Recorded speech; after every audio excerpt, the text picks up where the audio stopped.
So my customer had this beautiful she shed built. However, the doors were not sealed with anything to protect it from this Florida weather, this Florida rain that moisturizes everything. So, turns out this door, as you can see when you swing it, won't close. Swole up too big.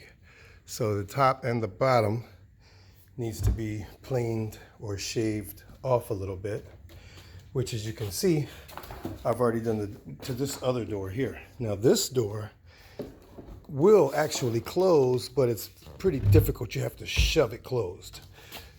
This door, on the other hand, would not close at all. So this building was unable to be locked because this door would not close at all. But as you can see from all the shavings on the ground here, I've been shaving the bottom of this door off, and voila, total closure.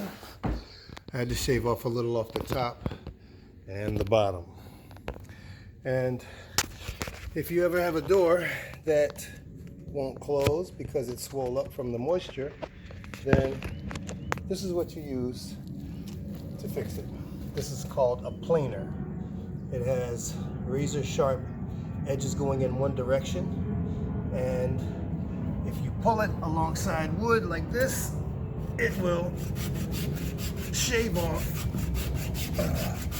shavings of the wood, a little bit at a time, so you don't mess around and cut too much off and leave a big opening or a big gap that'll let mice and insects and things in. But if you get just enough to get that hair that you need off of the bottom of the door, it'll clip, it'll shut perfectly.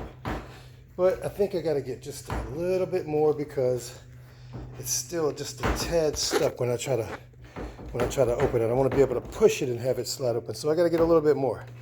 And then after you're done, I actually planed a little bit of this, and then you just sand it all down with a nice sander, and voila, ready to go. Now hopefully we can get this door waterproofed with some water seal.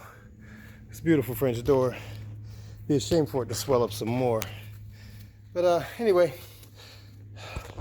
I'm Mr. Mindful. Planing Orlando, one door at a time.